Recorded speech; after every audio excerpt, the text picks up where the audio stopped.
What's up guys, it's Red back once again, and it's been a freaking hot minute since we got into some Who's In, and when I say a hot minute I mean only like 5 to 6 days, but that's not the point. Today's episode is going to be a Pokemon special, so if you don't like Pokemon, my apologies, but every Smash game so far has had at least one Pokemon newcomer, and I see no reason why that trend is going to stop now, so let's go ahead and see if we can rate them all.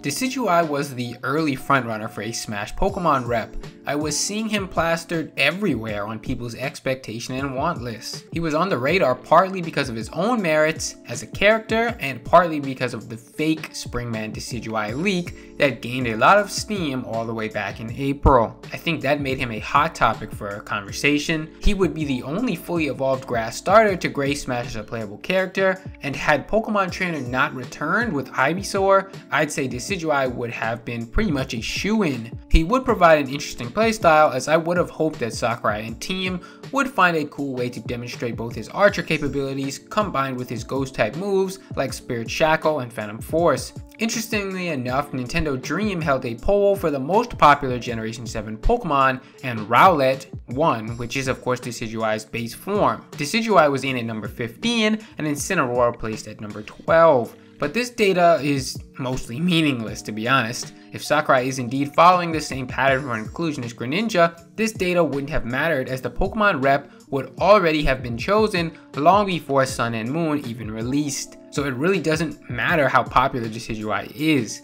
And things have gotten complicated for him as of late, with all the rumors going around about a certain fiery competitor. All things considered, I'm going to give Decidueye a 15% chance of getting in. He doesn't have a lot going for him right now with all the rumors going around, but there's always a chance that they are wrong. It's almost a given that if the Pokemon is from Generation 7, it will be a starter Pokemon, as again, they're usually some of the first ones designed, and likely the designs that Sakurai would have had access to back in 2015 and 16. As for DLC, I'm not going to put him that high. If he's not in the base, I don't see a world where he makes it in, as we already have so many Pokemon characters as it is. I'd say only 3%.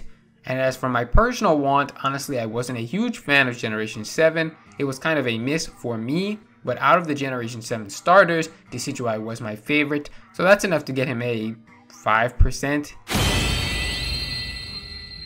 So what are the rumors, you say? Well, there are tons of them. Incineroar at this point has been rumored by almost every leaker, credible or not. I'd say it's almost a common consensus among the majority of the community that he's going to get in. The most popular person rumoring him? Verjben, a name I'm sure you've heard before.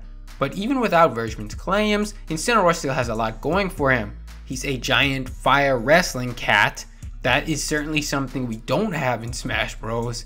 He would be our first wrestling-based character if I'm not mistaken. We've discussed how a Generation 7 Pokemon wouldn't have had much to go on for Sakurai to choose from outside of the early concept art. So having a standout design like Incineroar's as something we don't already have in Smash, I'm sure was a big boost for him.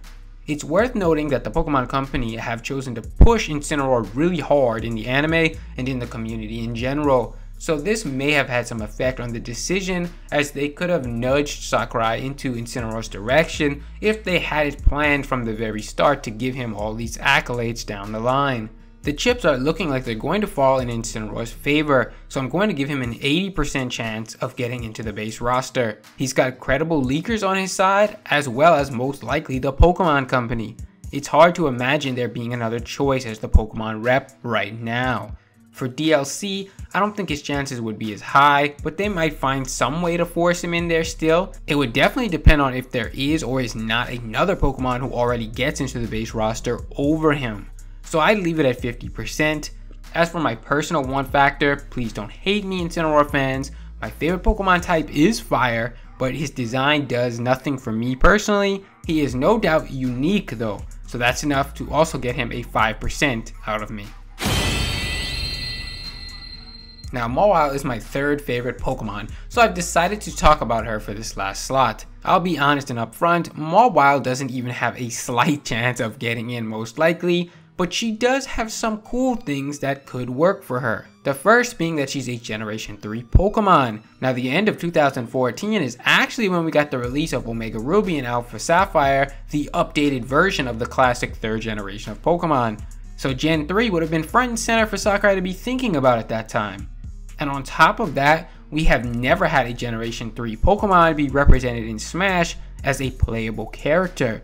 Now as far as I can tell, Mawile isn't one of the most popular Pokemon out there, but she did receive a Mega Evolution, which has to count for something, right? She would bring a unique moveset with both Steel and Fairy type moves, which are completely lacking exposure in Smash Bros. And I think Sakurai and team would find a cool way to fit her jaws on the back of her head into a cool moveset that would make her quite unique and a pretty enjoyable fighter. So overall, I'm not going to give Mawile a chance to get in, sadly. If we do get a Pokemon, it's most likely going to be from Generation 7 and most likely for advertisement reasons.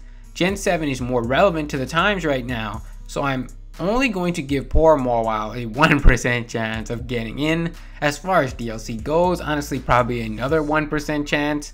But for my own want factor, again, she is my 3rd favorite Pokemon, but personally I wouldn't mind if we don't get a new Pokemon rep this Smash Bros. But that's just me. So I'd put her want factor at only 15%. So guys, that brings us to the end of the Pokemon special. As always, leave your thoughts in the comments down below. I'm often down there replying to you guys for anyone who does want to talk. Don't forget to check out my other videos if you have time, and to subscribe with notifications on for more future content. Thanks for watching, and I'll see you guys next time.